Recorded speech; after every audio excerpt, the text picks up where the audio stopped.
U.S. President Joe Biden issued a statement on the killing of Hezbollah leader Hassan Nasrallah, describing it as a measure of justice for his many victims.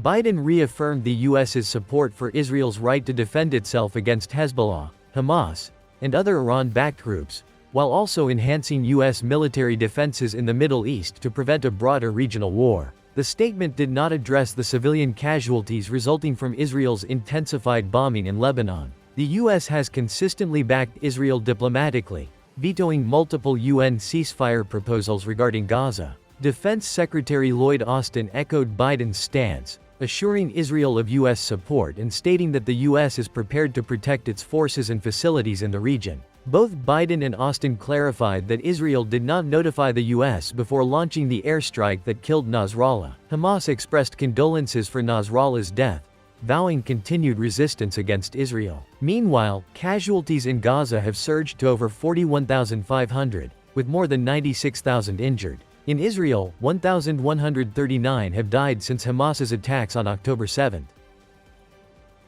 Hezbollah confirmed the death of its leader, Sayed Hassan Nasrallah, following an Israeli airstrike in southern Beirut. The strike, which targeted a bunker beneath Hezbollah's main headquarters, also killed several prominent Hezbollah leaders, including Mohammed Ali Ismail, head of their missile unit. Nasrallah, who had led Hezbollah since 1992, was a founding member of the group. In the wake of escalating violence, over 50,000 people have fled to Syria, as reported by UN refugee chief Filippo Grandi. The total number of displaced individuals in Lebanon has reached 211,319, with significant displacement occurring since Israel intensified its airstrikes. Meanwhile, reports also emerged that Abbas Nilforushan, a deputy commander of the Iranian Revolutionary Guards, was killed in Israeli airstrikes on Beirut, marking a significant loss for Iran's military leadership. Iranian President Masoud Pezeshkian condemned Nasrallah's assassination, asserting it would strengthen resistance against Israel and linking the attack to U.S. involvement. Iran's supreme leader described the ongoing violence in Lebanon as indicative of Israel's short-sighted policies.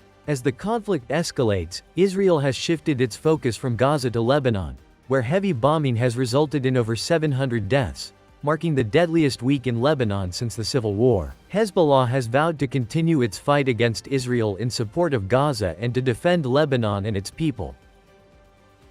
During the United Nations General Assembly, UNGA, Prime Minister Shahbaz Sharif met U.S. President Joe Biden at a reception, marking their second meeting since Shahbaz became Prime Minister.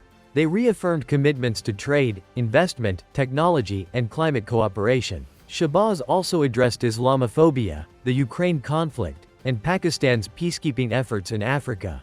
His U.S. visit included discussions with world leaders like UN Secretary-General Antonio Guterres and UK Prime Minister Keir Starmer. Meanwhile, in Rawalpindi, police blocked key roads to prevent PTI workers from protesting at Liaquat Baug. The protest, initially planned as a rally, was redirected to the suburbs after the government imposed a ban on public gatherings. Heavy police and paramilitary forces enforced the ban, placing containers at strategic points and closing major roads. Lastly, in Khyber Pakhtunkhwa, a helicopter crash claimed 6 lives and injured 8 others near the Shewa oil field in North Waziristan. The helicopter, leased by Mari Petroleum Company Limited, crashed due to engine failure during an emergency landing. A rescue operation, supported by the Pakistan Army, is ongoing.